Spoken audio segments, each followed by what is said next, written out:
The Atlantic was flat that night. No wind, no swell, just black water stretching beyond sight. At 11:40 p.m. on April 14, 1912, the RMS Titanic struck an iceberg in the North Atlantic. Many passengers barely felt it. A vibration, a pause, then stillness again. In a first-class suite on C deck, Colonel John Jacob Astor IV dressed quickly. He had felt enough ships in his lifetime to know when something was wrong. He left his wife in their cabin and went to find Captain Edward Smith. When he returned, his face had changed. He told her the ship had struck ice. He said there was no immediate danger. Madeleine Force Astor was 18 years old. She was 5 months pregnant. He helped her into a coat and secured a cork-filled life jacket over it. The corridors outside were orderly but tense. Stewards moved briskly. Doors opened. Passengers stepped into the cold air of the boat deck beneath a sky so clear, it felt cruel. For nearly 2 hours, they waited. They moved at one point to the ship's gymnasium, sitting on the mechanical exercise horses bolted to the floor. Two of the wealthiest figures in America perched in life jackets as the unsinkable ship quietly took on water. Witnesses later recalled Astor's composure. He did not shout. He did not panic. At some point, he cut open a spare life jacket with a penknife and showed his wife what was inside, cork. He wanted her to see that it would float. By 1:45 a.m., the angle of the deck was no longer subtle. Lifeboat number 4 had been lowered earlier from the boat deck to the level of the promenade windows. Passengers now had to climb over a 4-foot railing and step through the window frames to reach it. Second Officer Charles Lytler supervised the loading. Women and children first. Archibald Gracie later testified that he helped lift Madeleine over the railing. Astor held her arm as they maneuvered her through the narrow opening. She stepped into the lifeboat and was seated. Astor leaned toward Lytler. He explained that his wife was in a delicate condition. He asked if he might accompany her. Lytler refused. No men until all women were off. Astor did not argue.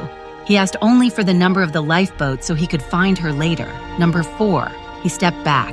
Witnesses would later recall that he lit a cigarette, that he stood calmly, that he removed his gloves and may have passed them down to her. Accounts vary in detail, but not in tone. He did not resist. Several survivors reported hearing him tell her he would see her in the morning. The lifeboat was lowered. From the water, the Titanic no longer looked invincible. The bow had already dipped. The stern was beginning to rise. Lights still burned. Music still drifted faintly across the cold air. Then the ship broke. At 2:20 a.m., the stern slipped beneath the surface. More than 1,500 people remained in the freezing Atlantic. Lifeboat number 4 drifted in darkness. Somewhere behind her, the largest moving structure ever built by human hands disappeared. At approximately 3:30 a.m., the RMS Carpathia arrived and began taking survivors aboard. Madeleine Force Astor was pulled from the lifeboat and wrapped in blankets. She was 18, pregnant, widowed. 8 days later, the cable ship Mackay Bennett recovered a body from the North Atlantic. It was labeled number 124. The man was identified as Colonel John Jacob Astor IV. Initials were sewn into the collar of his blue serge coat. In his pockets were a gold watch, a diamond ring, diamond cufflinks, $225 in British notes, and $2,440 in American currency. He was 47 years old.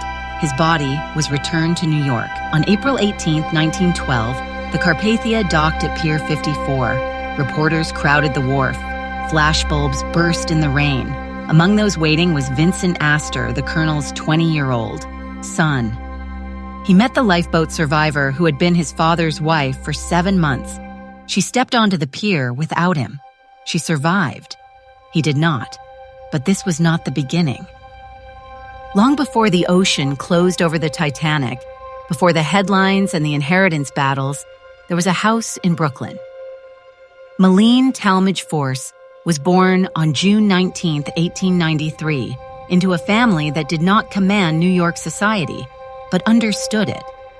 Her father, William Hurlburt Force, operated a shipping and forwarding firm based in Lower Manhattan. William H. Force Company had been established in 1873 and functioned in the commercial arteries near the East River docks. It was steady work, respectable work, the kind that built stability, not spectacle. He was more than a merchant. He held directorships, maintained club memberships, and positioned himself carefully within New York's business circles, not at the summit, but within reach of it. Her mother, Catherine Arvilla Talmadge, brought a different currency to the marriage.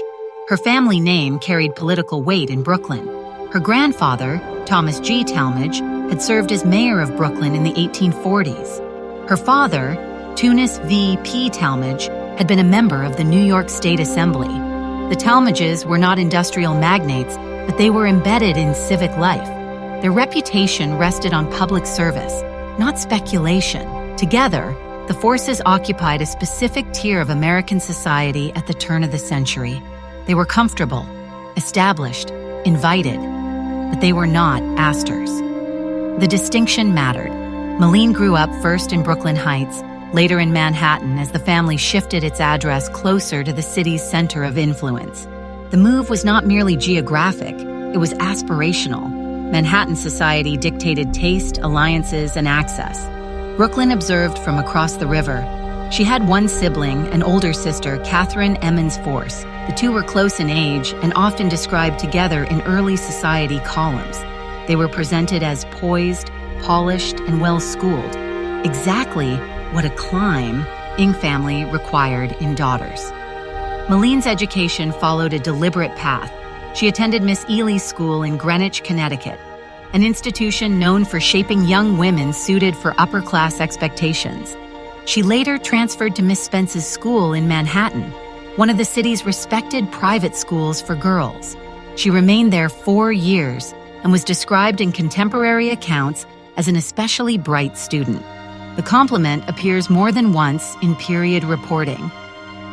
Her mother ensured the education did not stop at textbooks. The girls traveled to Europe multiple times, including extended stays in Paris. Madeleine learned French well enough to speak and write it fluently. She rode horses with skill. She sailed. She participated in amateur theatricals organized by prominent families. These were not hobbies, they were qualifications. In the social ecosystem of early 20th century New York, a young woman's value was measured not by income, but by presentation, polish, and placement. She needed to move through rooms comfortably. She needed to converse across subjects. She needed to be seen, but not too often, visible, never vulgar. On December 22, 1910, Madeleine was formally presented to society as a debutante. She was 17 years old. The announcement was recorded.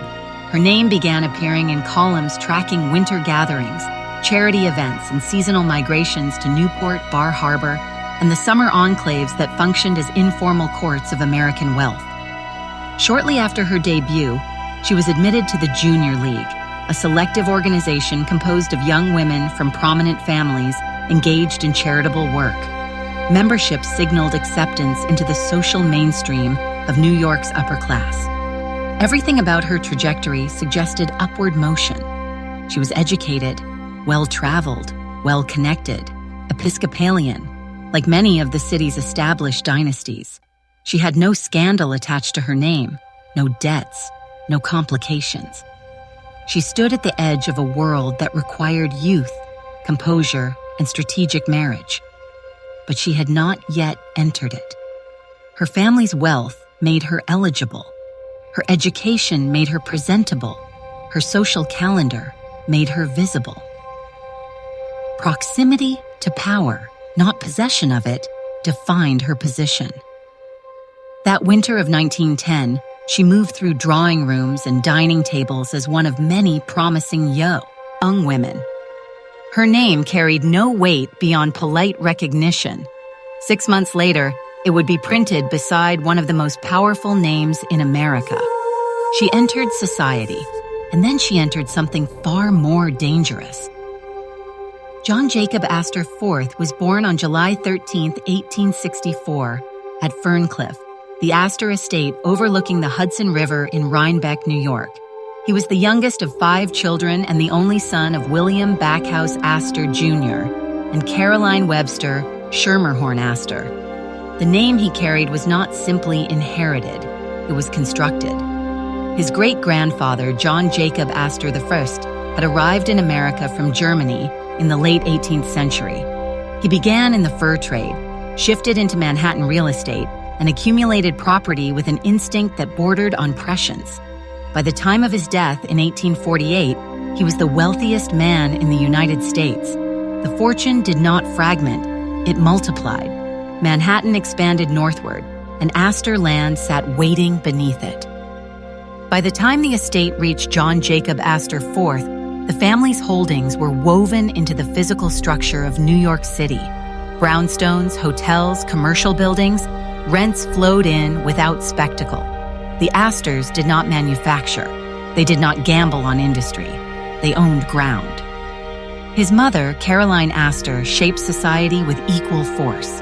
Her ballroom on 34th Street famously accommodated the 400, the carefully curated list of families considered socially legitimate in Gilded Age New York.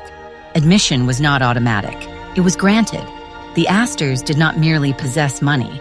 They regulated access to it. John Jacob Astor IV inherited not only wealth, but a framework of authority. He attended St. Paul's School in Concord, New Hampshire, then Harvard University. After graduation, he traveled through Europe before returning to oversee segments of the family's vast real estate portfolio. But he did not confine himself to management. In 1897, he constructed the Astoria Hotel, adjacent to the Waldorf Hotel, which had been built by his cousin, William Waldorf Astor. The rivalry between the branches of the family was well documented. Eventually, the two structures were connected by a corridor known as Peacock Alley, forming the Waldorf Astoria Hotel, at the time the most prominent hotel in the United States. It became a symbol of American opulence, its name synonymous with modern luxury. Later, in 1904, he opened the St. Regis Hotel on 5th Avenue and 55th Street. It was designed to exceed the standards of European grand hotels, incorporating telephones in every room and advanced ventilation systems. The project reinforced his position not simply as heir, but as builder. He also pursued invention. He patented improvements to a bicycle brake and other mechanical devices. He financed experiments in turbine engines. In 1894, he published a science fiction novel titled A Journey in Other Worlds, set in the year 2000, and imagining interplanetary travel to Jupiter and Saturn. The book received mixed reviews. It sold largely because of the name on its cover. When the Spanish-American War erupted in 1898, Astor financed and equipped an artillery battery at his own expense and served in Cuba with the rank of lieutenant colonel. Though the commission was honorary in practical terms, the title Colonel Astor followed him for the rest of his life. By the first decade of the 20th century, his fortune was estimated at approximately $87 million, an amount that placed him among the wealthiest individuals in the nation. Adjusted for modern currency, it would equate to several $billion. Yet power of that scale does not insulate against private fracture. On February 17, 1891, Astor had married Ava Lowell Willing of Philadelphia. She came from a lineage as old as any in the colonies. The marriage produced 2 children, William Vincent Astor in 1891 and Ava Alice Muriel Astor in 1902. Over time, the union deteriorated. The reasons were reported as incompatibility and estrangement. By the late 1900s, they were living largely separate lives. On March 5, 1910, their divorce was finalized in New York. The settlement amounted to $10 million, a sum extraordinary even by Astor standards. Ava retained custody of their daughter. Vincent, then 18, remained aligned with his father. Divorce in 1910 was not a quiet administrative matter. Among Episcopalian high society, it carried stigma. Remarriage compounded it. Astor, though wealthy beyond comparison, was not immune to social codes. His name commanded deference, but it did not erase scrutiny. At 45 years old, he was newly divorced. In certain circles, that rendered him socially radioactive. The 400 had once revolved around his family. Now, doors closed more cautiously. Clergy hesitated. Invitations thinned. He retained his properties, his income, his authority, but the architecture of society had shifted beneath him. He was not a reckless man by reputation. Those who knew him described reserve rather than flamboyance. He did not court publicity, though newspapers chronicled his movements with predictable regularity. His demeanor remained formal, difficult to read. By the summer of 1910, he spent time at Bar Harbor, Maine, one of the seasonal enclaves where American wealth retreated during warmer months. Estates overlooked the Atlantic. Yachts filled the harbor. The rituals of class continued in measured rhythm. He had power. He had resources. He had a fractured marriage behind him and a complicated social standing ahead. At Bar Harbor that summer, amid garden parties and yacht excursions, he noticed a 17-year-old girl from Brooklyn. Her name was Madeleine Force. By the summer of 1911, the speculation had become unavoidable. The newspapers had already been tracking their movements: automobile rides, yacht excursions, appearances at Bar Harbor. The age difference was obvious. So was the imbalance of power. What had begun as rumor hardened into expectation. On August 2, 1911, the New York Times printed the announcement: Colonel John Jacob Astor IV would marry Madeleine Talmadge Force. She was 18 years old. He was 47. His son, Vincent Astor, was only a few years younger than the girl his father intended to wed. The reaction was immediate and national. The Cincinnati Enquirer described the romance in terms that left little ambiguity about public sentiment. The Washington Times suggested the young bride faced a difficult task. Editorial pages across the country questioned not legality, but propriety. Cartoonists sketched caricatures of a silver-haired magnate pursuing youth. Society writers who had once chronicled the Astor name with measured admiration sharpened their tone. The problem was not simply the 30-year age gap. It was timing. Astor's divorce from Ava Willing had been finalized barely 16 months earlier. In Episcopalian New York, remarriage after divorce was still regarded with suspicion, if not outright disapproval. The Astors were not merely wealthy, they were considered guardians of social standards. The marriage felt to many like a breach of those standards. The Force family's social standing did not insulate them from criticism. If anything, it intensified it. Madeleine was not a European aristocrat or the daughter of an industrial empire. She was respectable but not untouchable. The narrative formed quickly. A young debutante elevated too fast, drawn into the orbit of a widower still marked by scandal. Clergy across New York declined to officiate. Episcopal ministers were approached. They refused. The reluctance became a secondary story in itself. The richest man in America could finance hotels, underwrite wars, purchase estates across continents, yet he could not easily secure a clergyman willing to marry him again. Eventually, Reverend Joseph Lambert of the Elmwood Temple Congregational Church in Providence, Rhode Island, agreed to perform the ceremony. The date was set quietly, September 9, 1911. The location was Beechwood, the Astor's summer residence in Newport, Rhode Island. There would be no grand ballroom spectacle, no 400 guest list, no orchestral procession designed for headlines. The wedding took place at 9:55 in the morning. Madeleine wore a blue traveling suit and a peach-toned hat rather than a traditional bridal gown. Her father, William Hurlburt Force, escorted her. Her sister, Catherine, served as maid of honor. Vincent Astor stood beside his father as best man. The symbolism was difficult to ignore. The 20-year-old son publicly endorsing a union he had reportedly opposed. Contemporary accounts suggest he harbored resentment toward the match. Whether visible that morning or concealed behind protocol, it existed. The ceremony was brief. There was no elaborate reception, no society gala followed. Details were withheld from reporters until after the vows had been exchanged.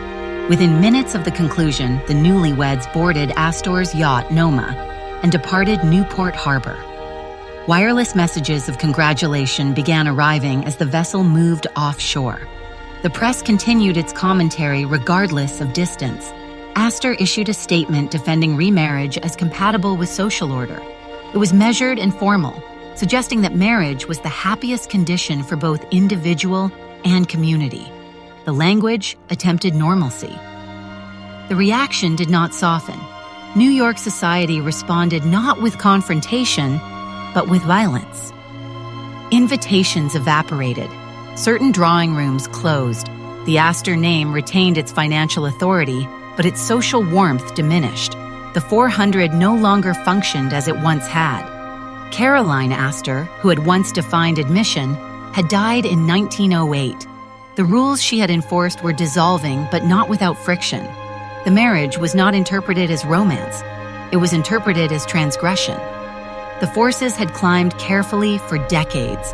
In one announcement, the ascent collided with the summit and triggered backlash. For Madeleine, the transformation was immediate. Less than a year earlier, she had been one of many young women presented to society. Now she was the subject of national scrutiny. Her name, once polite and peripheral, was tied permanently to a fortune older than the Brooklyn Bridge. The age difference followed her into he articled her. 1847. The numbers were repeated with mechanical precision. The wedding did not restore equilibrium. It formalized division. Astor had lost standing among certain Episcopalian circles after his divorce. Remarriage hardened the fracture. His wealth insulated him from financial consequence, but not from reputational cost. The solution was geographic. If New York withheld acceptance, distance offered reprieve. In the weeks after the wedding, the couple withdrew from the city's center. They traveled aboard the Noma, avoiding the relentless commentary that had turned private decisions into public spectacle. The marriage had lasted less than a day before exile began. This was not a triumphant union ascending into society. It was departure. They left Newport by sea. Soon after, they left New York, and the Atlantic, wide, indifferent, and waiting, lay ahead of them. After the wedding and the retreat from Newport, distance became strategy. By late 1911, it was clear that remaining in New York would mean enduring sustained scrutiny. The solution was an extended journey abroad, far enough to dull the headlines, long enough to allow public indignation to move on. In January 1912, Colonel and Mrs. Astor sailed from New York aboard the RMS Olympic, the Titanic's older sister ship. The Olympic was already known for its scale and luxury, a symbol of British maritime supremacy. The voyage carried them across the Atlantic toward Europe and onward to Egypt. They traveled with a small entourage: Astor's valet, Victor Robbins, Madeleine's maid, Rosalie Bidois, and later a nurse, Caroline Louise Andres, engaged to assist Madeleine during the journey. Their Airedale Terrier, Kitty, accompanied them as well. The destination was deliberate. Egypt, at the height of its popularity among wealthy Western travelers, offered spectacle without social consequence. Cairo's grand hotels, the winter season along the Nile, the pyramids at Giza, these were international circuits, not Manhattan drawing rooms.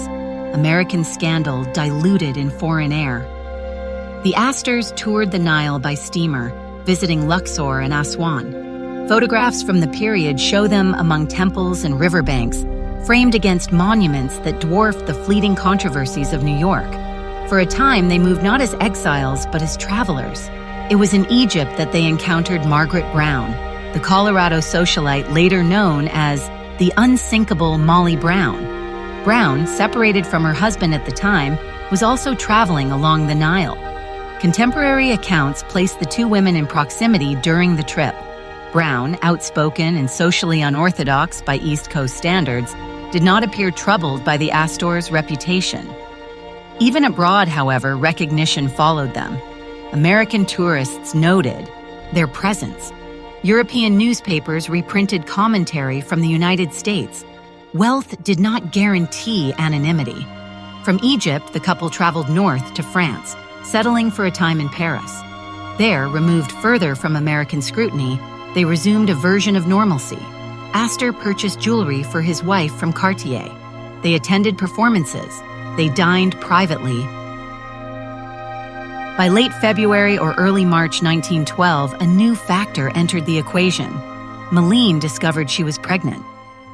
The news altered the rhythm of their journey immediately. Travel for leisure became travel under consideration. There were legal implications regarding citizenship and inheritance if the child were born abroad. There were medical considerations as well. Madeleine was 19 by then, though still described in newspapers by her earlier age. Her condition required attention. She wanted the child born in the United States. The decision narrowed their options. They could return at once on any number of transatlantic steamers, but another ship was preparing for its maiden voyage, a vessel already surrounded by anticipation. The RMS Titanic, newest and largest of the White Star Line, was scheduled to sail from Southampton to New York in April 1912. Its luxury surpassed even that of the Olympic. Its safety was widely advertised. Its crossing promised comfort, stability, and prestige. First-class suites aboard Titanic represented the height of modern travel. The Astors booked passage. They did not board at Southampton, but at Cherbourg, France, on April 10, 1912. A tender ferried first-class passengers out to the ship, which lay anchored offshore. Among them were John Jacob and Madeleine Astor, their staff, and their dog. Their accommodations were among the most expensive on board.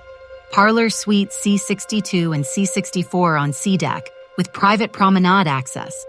The ship itself embodied confidence.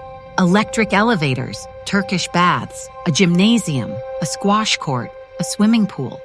Newspapers described it as unsinkable, though the term was more advertising optimism than official claim. For 4 days, the Atlantic was calm. Madeleine, visibly pregnant, remained largely within the suite, walking the deck when weather permitted. The crossing was uneventful. The weather reports noted cold but clear conditions. Ice warnings were transmitted to the bridge, as was customary in April. There was no visible urgency. The decision to board Titanic was not reckless. It was practical. It was convenient. It was in keeping with their status. She wanted her child born in America. They chose the newest ship in the world to carry them home. They chose Titanic. On the evening of April 14, 1912, the North Atlantic was unnervingly calm. The temperature had dropped steadily after sunset. The sea was flat, almost glass-like. Conditions that made ice harder to detect because there was no swell breaking against it.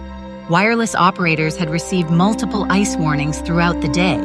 The ship continued at near full speed. At 11:40 p.m., the lookout spotted an iceberg directly ahead. Moments later, Titanic struck it. There was no violent collision, no dramatic lurch. Instead, a long, grinding shudder ran along the starboard side as steel plates buckled below the waterline. In first class, the sensation felt like a tremor passing beneath the floorboards. Colonel John Jacob Astor IV felt it. He rose, dressed, and left the suite to gather information. When he returned, he told his wife the ship had encountered ice but reassured her there was no immediate danger. The tone was controlled, measured. He had traveled enough to understand maritime incidents were not unheard of. Still, he instructed her to dress warmly. Madeleine fastened her coat over the swell of her pregnancy. A life jacket was placed over it. They stepped into the corridor and made their way to the boat deck. The air was sharp and bitter. Stars hung low and bright. Passengers emerged gradually, many in evening attire layered with coats and blankets. There was confusion, but not yet fear. For a time, the Astors waited. They moved into the gymnasium, where electric exercise machines stood bolted to the floor. It was there, seated on mechanical horses in their life jackets, that they passed minutes that felt suspended outside of consequence. Survivors later described the scene as surreal. Figures of immense wealth sitting calmly as the unsinkable ship took on water below. Astor cut open a spare life jacket with a penknife. He exposed the interior to his wife. Cork he wanted. Her to see the material that would keep her afloat. By midnight, the tilt of the deck had become perceptible. Crew members began preparing lifeboats in earnest. Women and children were instructed to assemble. Among those on deck was a third-class passenger named Leah Axe, holding her infant son, Philip. Accounts from survivors recall Madeleine removing a fur shawl and giving it to Axe to wrap around the child against the cold. It was a brief gesture, easily lost amid catastrophe, but it was remembered. The loading of lifeboats accelerated after 1:00 a.m. Second Officer Charles Lightoller supervised the portside evacuation. His interpretation of women and children first was strict. No men were to board while women remained. Lifeboat number 4 had been lowered earlier to promenade deck level and was now being filled from the windows along the enclosed walkway. Passengers climbed over a railing and stepped through frames to reach it. Archibald Gracie later testified that he assisted in lifting Madeleine over the railing. Astor supported her arm as they maneuvered her through the opening. She was seated inside the lifeboat. Astor then asked Lightoller whether he might accompany his wife, explaining she was in a delicate condition. Lightoller refused, no exceptions. Astor did not press the matter. He asked for the boat number 4. Several witnesses later stated that he lit a cigarette. Others recalled him standing with composure, hands in his pockets. Some reported that he removed his gloves and handed them down to his wife. Details vary slightly across testimonies, but none describe resistance. Multiple survivors recalled hearing him tell her he would see her in the morning. At approximately 1:45 a.m., lifeboat number 4 was lowered into the Atlantic. From below, Titanic's profile appeared immense against the starlit sky. The bow was dipping lower, the stern rising gradually. Electric lights still illuminated the decks, casting an unnatural glow across the water. Then the final sequence began. At 2:18 a.m., the ship's lights flickered and went dark. The hull fractured between the third and fourth funnels. The forward section disappeared first. The stern lifted nearly vertical before sliding beneath the surface at 2:28 a.m. More than 1,500 people remained aboard or in the freezing water. The ocean swallowed sound quickly. Lifeboat number 4 drifted among other boats scattered across black water. Survivors later described the cries that followed, the voices calling from the dark, then gradually fading as hypothermia set in. Colonel John Jacob Astor IV was among the missing. In the early hours of April, L. 15, the RMS Carpathia, having received Titanic's distress signals, arrived on the scene. Survivors were taken aboard through the morning. Madeleine was lifted from lifeboat number 4 and wrapped in blankets. She was 18 years old, 5 months pregnant, a widow. Carpathia turned toward New York. For 3 days, the ship moved through rain and fog toward Pier 54. Survivors gave limited statements. Lists of the lost were compiled slowly, painfully. Confirmation came in fragments. On April 18, 1912, Carpathia docked in New York. Crowds lined the pier despite the weather. Reporters pressed forward. Families scanned faces for recognition. Among those waiting was William Vincent Astor. He was 20 years old. He had lost his father.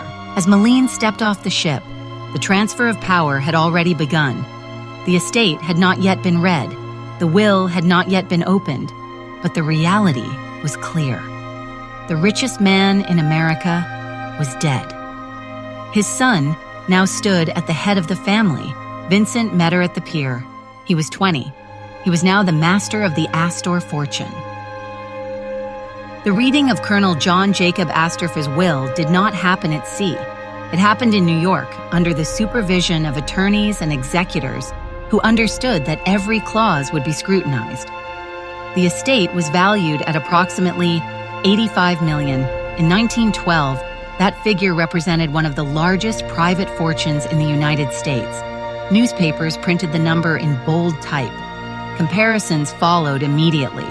How many railroads, how many city blocks, how many lifetimes it represented. But the number alone did not tell the story. The will had been written before the Titanic sailed. There were no last-minute revisions, no emergency codicils. What it contained reflected decisions made under ordinary circumstances. The largest portion passed to William Vincent Astor. Vincent, 20 years old, inherited approximately $69 million. He also received Ferncliff, the Astor estate in Rhinebeck overlooking the Hudson River, and the yacht Noma.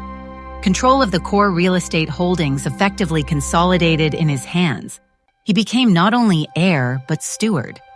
His younger sister, Ava Alice Muriel Astor, received a $10 million trust fund. Between them, the two children of Astor's first marriage absorbed the overwhelming majority of the estate. Madeleine's portion was structured differently. She received $100,000 outright, free of restriction. In addition, she was granted the income from a $5 million trust fund. That income, supplemented by an annual payment of $500,000, ensured she would live comfortably, lavishly, by any ordinary standard. She was also granted the use of the family residence at 840 Fifth Avenue in Manhattan. The house stood at the corner of 65th Street, one of the most desirable addresses in the city. She received the use of Beechwood in Newport during the summer months. All furnishings within those properties remained available to her. She could select any automobile from the Colonel's collection.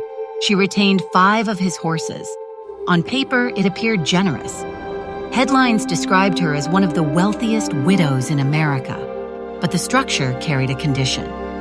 If Madeleine remarried, she would forfeit the income from the $5 million trust. The annual $500,000 payment would cease.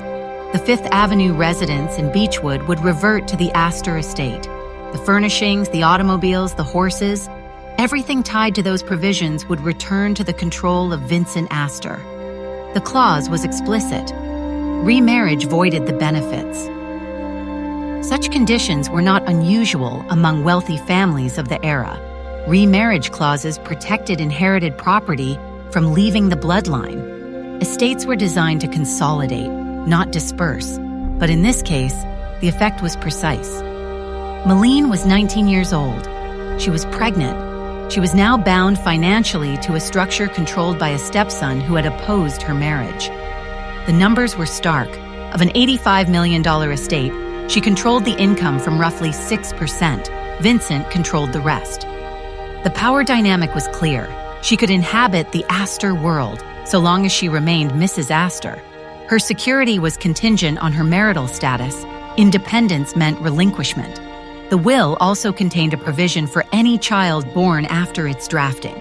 The unborn baby would receive $3 million held in trust until reaching the age of 21. It was a substantial inheritance. Yet beside Vincent's $69 million, was a comparatively modest. The distribution reflected lineage hierarchy. The first marriage carried priority. The second marriage and its offspring were acknowledged, but not elevated. Public reaction was analytical rather than emotional. Newspapers dissected the figures. Financial appraisers calculated tax implications. Commentators noted the remarriage clause with particular interest. It fit neatly into the narrative of caution surrounding the young widow. In private terms, the implications were immediate. Madeleine could live in the Fifth Avenue mansion. She could summer at Beechwood. She could move through society as the widow of Colonel Astor. But any future decision to remarry would strip those privileges away. She was wealthy. She was also confined. The house on Fifth Avenue became both residence and reminder. It was not hers in the permanent sense. It was hers so long as she remained unattached. Vincent, at 20, stood at the apex of the estate. He now held authority over properties that had defined New York's skyline. The transfer of power was generational and decisive. Whatever personal feelings existed between stepmother and stepson, the legal architecture favored him entirely. 4 months after the Titanic sank, the final provision of the will came into focus. On August 14, 1912, at the Fifth Avenue residence, Madeleine gave birth to a son. He was named John Jacob Astor VI. The trust established in his father's will would now activate. The headlines would return. The estate had been divided. The child had arrived.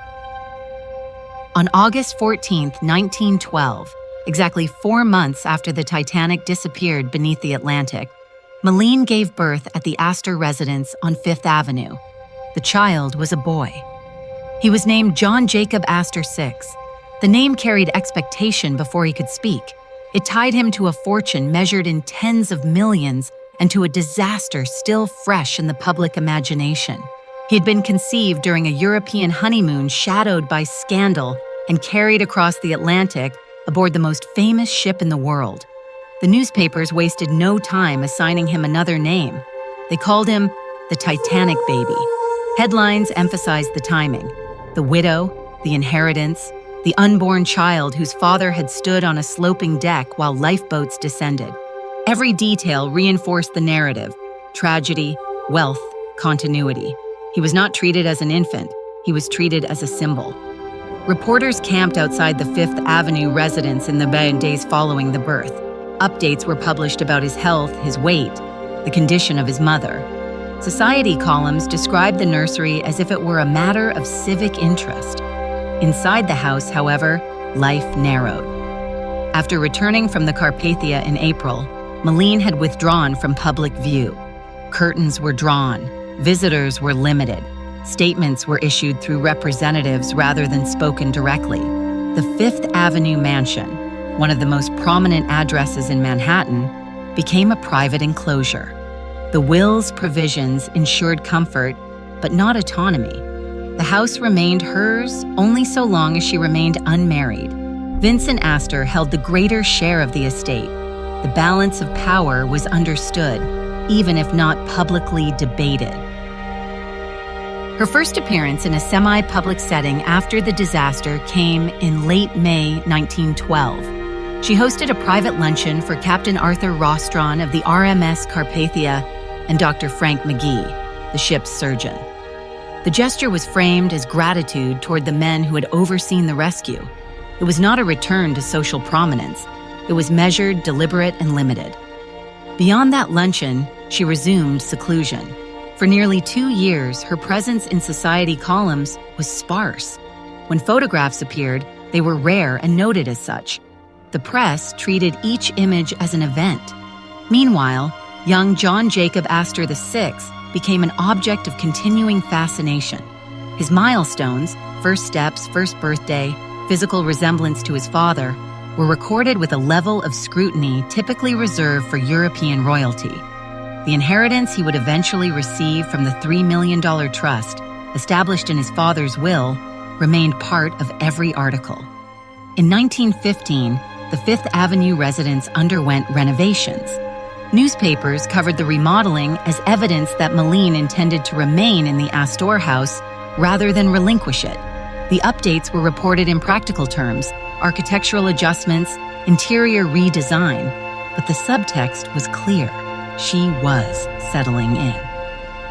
Her re-entry into society occurred gradually and on her terms. Appearances were selective. Charitable events replaced lavish entertainments. There were no grand balls under her name, no attempts to replicate the authority once exercised by Caroline Astor. The transformation was subtle. Before the Titanic, she had been a debutante. After it, she was defined by widowhood. At 23, she occupied a position few could comprehend. She possessed wealth sufficient to sustain a lifetime of comfort. She resided in one of the most valuable homes in Manhattan. She was the mother of an heir to a portion of the Astor estate. But the structure of that wealth remained conditional. Remarriage would forfeit the income. The mansion was not permanently hers. The fortune did not belong to her in full. She was 23. She had money. She had no freedom. By 1915, the structure of her life had stabilized. Winters on Fifth Avenue, summers at Beechwood, public appearances controlled and measured. Her son, John Jacob Astor VI, still known widely as the Titanic baby, was growing into early childhood beneath steady scrutiny. But stability is not permanence. During this period, Madeleine reconnected with William Carl Dick, a man from her earlier social orbit in Brooklyn. He was not an outsider. He came from a prosperous family involved in banking and sugar refining interests. He held executive positions and moved within established circles. Their acquaintance predated her marriage to Astor. The newspapers began to notice their appearances together at resorts and social gatherings.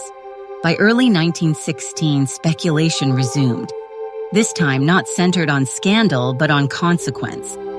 Under the terms of Colonel Astor's will, remarriage would terminate the income from her $5 million trust and the annual $500,000 payment. The right to reside in the Fifth Avenue mansion would end. Beechwood would revert fully to the estate. The financial structure that had sustained her since 1912 would dissolve.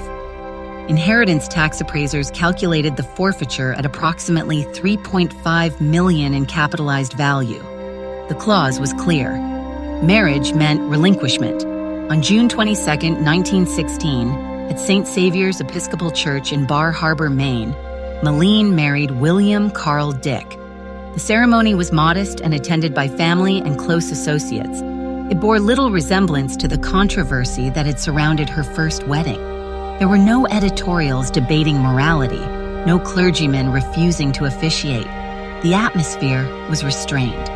With her signature on the marriage register, the conditional benefits of Astor's will ceased. The Fifth Avenue residence was vacated. Beechwood returned to Vincent's control. The annual income ended. She left the Astor name behind. Key decision was deliberate. Public reaction focused largely on the financial sacrifice. Articles calculated what she had given up, converting lost allowances into columns of figures. What could not be quantified was motive. She had chosen, and the money disappeared. The Dicks established their life primarily on Long Island, at the Dick family estate known as Alwyn Farm in East Islip. The environment contrasted sharply with Fifth Avenue grandeur. It was expansive and comfortable, but lacked the symbolic weight of the Astor properties. On April 11, 1917, she gave birth to her second son, William Force Dick.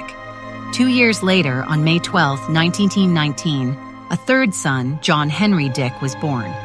Her household now included 3 boys, 1 Astor, 2 Dicks. Contemporary accounts suggest that William Dick treated John Jacob Astor VI as his own, and the family unit functioned without reported discord during those early years. The press gradually reduced its coverage.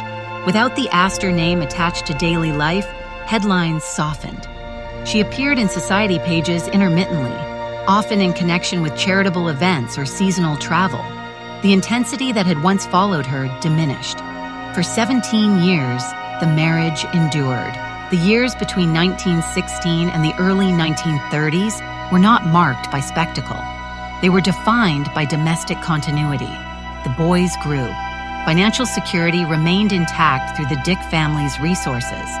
She no longer possessed the income derived from Astor's estate, but she was not impoverished. Then, in the early 1930s, the marriage began to unravel. The specific causes were not widely detailed in public reporting. On July 21, 1933, in Reno, Nevada, a jurisdiction known at the time for expedited divorce proceedings, Madeleine obtained a divorce from William Carl Dick. She was 40 years old. The union that had cost her millions had lasted nearly 2 decades. It ended without the theatrics that had accompanied her earlier life. Legal filings were formal. Announcements were brief. Once again, she stood outside the framework of a husband's name. The Astor fortune had long since passed beyond her reach. The Dick marriage had conquered, looted. The house on Fifth Avenue remained under Vincent Astor's control. Beechwood was no longer hers. She had chosen independence in 1916. By 1933, she was divorced, no longer attached to either fortune in name or residence. 4 months after the Reno decree, her name would return to headlines, this time beside a man very different from both Astor and Dick. His name was Enzo Fiermonte. He had been born in 1908 in Casamassima, a small town near Bari, Italy.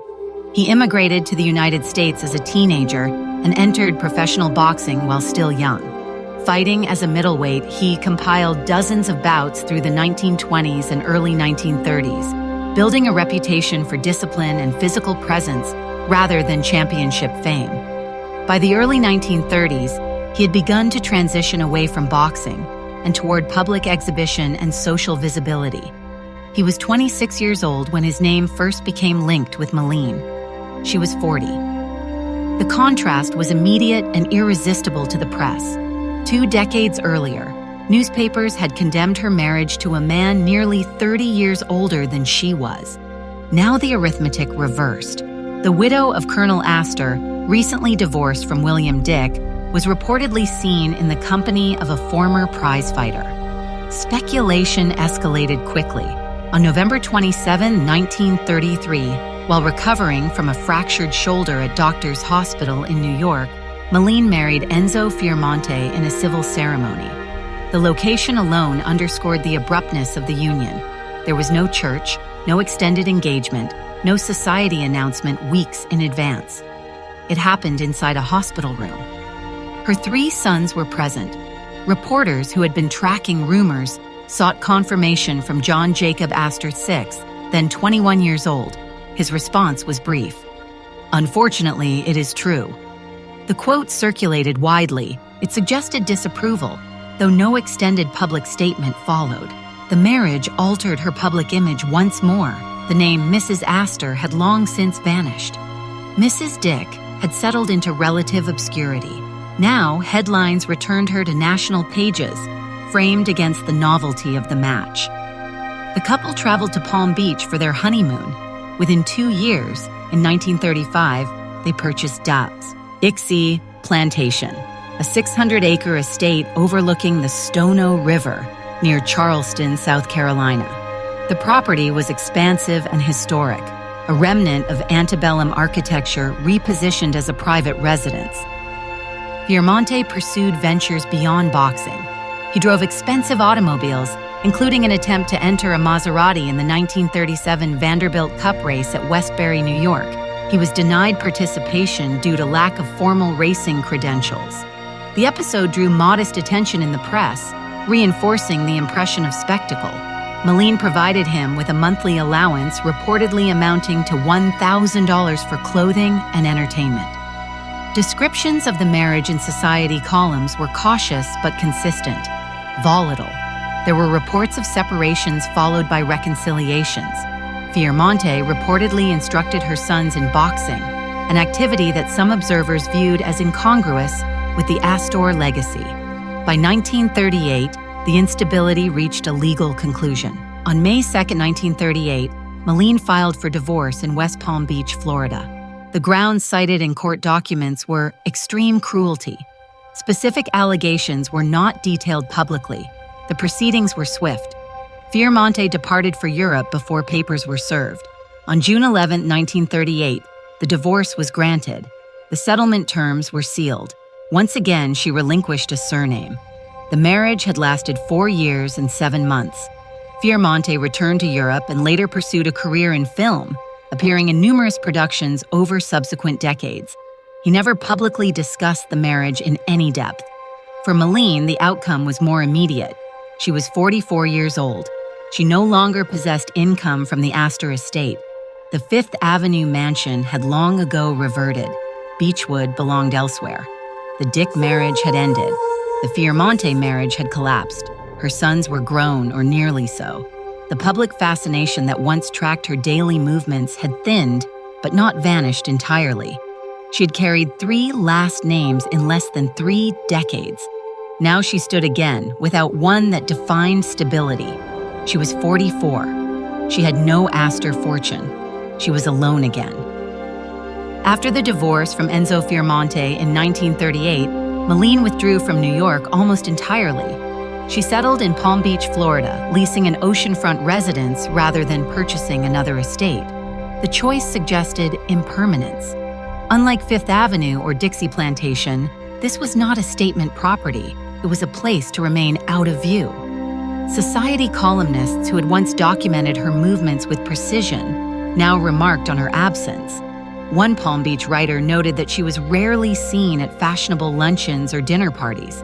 Invitations came. Appearances did not. Her public life narrowed to near invisibility. She resumed using the name Mrs. Dick. It was a deliberate selection. Not Astor, not Fiormonte, not Force. The surname she had relinquished in divorce became the one she carried into solitude. Her sons were adults.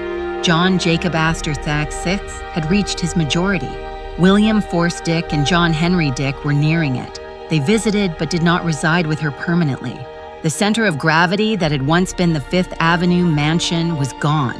The household no longer revolved around an inheritance or a title. In August 1939, her mother, Catherine Arvilla Talmadge Force, died in New York.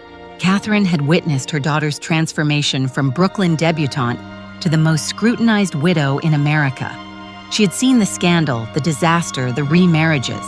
With her death, one of the few remaining links to Madeleine's life before 1911 disappeared. The loss was personal and quiet. It was reported in the press, but without embellishment. 4 months later, in December 1939, another rupture occurred. Her Palm Beach residence was destroyed by fire. The blaze consumed the leased property, and newspapers reported the event under straightforward headlines. There was no suggestion of drama beyond the destruction itself. She relocated but did not rebuild. The pattern of impermanence continued. By early 1940, her health had deteriorated. Details were not widely disclosed. Contemporary reporting described her as thin and increasingly reclusive. Prescription medications were mentioned in later accounts, though no official medical controversies surfaced at the time. On March 27, 1940, Madeleine Talmadge Force Astor, Dick Firemonte, known publicly at the end simply as Mrs. Dick, died at her Palm Beach residence. She was 46 years old. The official cause of death was recorded as heart disease. No autopsy was conducted. There was no extended inquiry. The announcement returned her name to the front pages one final time. The funeral took place at St. Bartholomew's Episcopal Church on Park Avenue in New York. Approximately 1,500 people attended. The scale of the service contrasted sharply with the solitude of her final months. Reporters once again lined sidewalks. Names of attendees were cataloged as they had been decades earlier. The spectacle reappeared briefly, but the final decision was hers. She was buried at Trinity Church Cemetery in Upper Manhattan, in a mausoleum she shared with her mother. Not with Colonel John Jacob Astor IV, whose grave lay elsewhere. Not with William Dick. Not with Enzo Firemonte. With Catherine Talmadge Force, the woman who had raised her in Brooklyn, the woman who had taken her to Paris, the woman who had stood beside her before the Astor name entered her life. In death, she returned to her beginning. She chose her mother, not the fortune, not the dynasty. When Madeleine died in 1940, the Astor fortune did not fracture. It continued, intact, concentrated, and largely controlled by one man, John Jacob Astor VI. The child born 4 months after the Titanic sank had received a $3 million trust under the terms of his father's will. By the time he reached adulthood, the fund had appreciated significantly. On his 21st birthday in August 1933, he came into control of it. It was a substantial inheritance, but it was not equal. Vincent Astor, his half-brother, had inherited approximately $69 million in 1912, along with the core Astor properties and authority over the estate's direction. The imbalance between the brothers was never merely financial. It was structural. Vincent had opposed his father's second marriage from the beginning. That opposition did not soften with time. Tensions between the two men persisted for decades. Publicly, they remained measured. Privately, accounts described distance and distrust. When Vincent Astor died in February 1959, he left the bulk of his estate not to his half-brother, but to his third wife, Brooke Astor. John Jacob Astor VI believed he had been treated unjustly. He initiated legal action, arguing that Vincent had been mentally impaired when drafting his final will. The dispute drew national attention. The Astor name still carried weight. Court filings and counterclaims circulated through newspapers once again. The case concluded with a settlement of $250,000 to John Jacob Astor VI. In comparison to the estate's scale, it was modest. He accepted the settlement and later stated publicly that while Vincent had the legal right to distribute his fortune as he saw fit, the moral right was another matter. The Astor fortune once unified under a single patriarch, had thinned through inheritance and litigation. It remained large, but it no longer represented the singular dominance it had in 1912.